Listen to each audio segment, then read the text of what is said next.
Hello friends, welcome to laddu சமையல். இன்றைக்கி நம்ம லட்டு சமையலில் வெண்டைக்காய் வறுவல் எப்படி பண்ணுறதுன்னு பார்க்கலாம். அதுக்கு நான் வெண்டைக்காய் நல்லா கழுவிட்டு கொஞ்சம் நேரம் நீங்கள் ஃபேன் காற்றுல காய வச்சுருங்க, ஈரம் இல்லாமல். இல்லைன்னா ஒரு துணி, சுத்தமான துணி வச்சு துடைச்சிருங்க. துடைச்சிட்டு இந்த மாதிரி கட் பண்ணி வச்சுக்கலாம். இதில் 1 டீஸ்பூன் மிளகாத்தூள், 1 டீஸ்பூன் மஞ்சத்தூள்,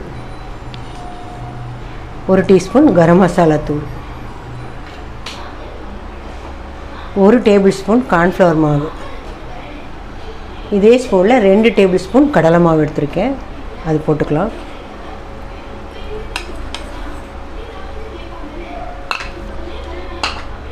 அப்புறம் இந்த வெண்டைக்காய்க்கு தேவையான அளவு உப்பு சேர்த்து நல்லா மிக்ஸ் பண்ணிக்கலாம்.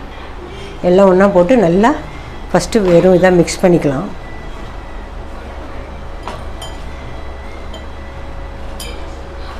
அதுக்கப்புறம் கொஞ்சமாக தண்ணி தெளித்து இந்த மாவில் இதில் ஒட்டுற அளவுக்கு மிக்ஸ் பண்ணிக்கலாம். இன்னும் கொஞ்சம்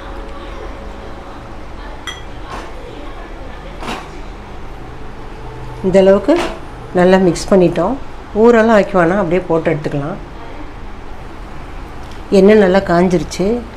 இதை ஒன்று ஒன்றா எடுத்து போட்டுக்கலாம். மொத்தமாக போடாதீங்க, ஒட்டிக்கும்.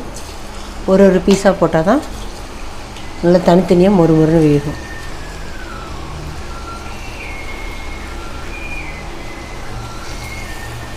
ஒன்று ஒன்றா எடுத்து போட்டுக்கலாம். தயிர் சாதம், பருப்பு சாதம், சாம்பார் சாதம், இந்த மாதிரி சாதங்களுக்கு சூப்பரான சைட் டிஷ்ஷு. பொரியலை விட இந்த மாதிரி சாதம் பண்ணும்போது இந்த மாதிரி வறுவல் பண்ணி பாருங்கள், ரொம்ப டேஸ்டியாக இருக்கும். பொரியட்டும்.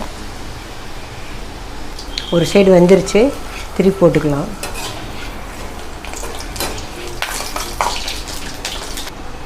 வெந்துருச்சு, எடுத்துக்கலாம்.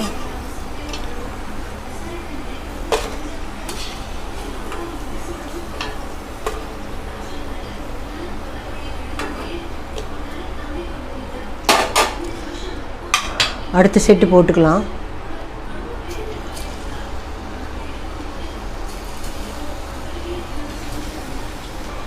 ரெண்டாவது போட்டதையும் திருப்பி போட்டுக்கலாம். ரெண்டாவது போட்டதையும் எடுத்துக்கலாம்.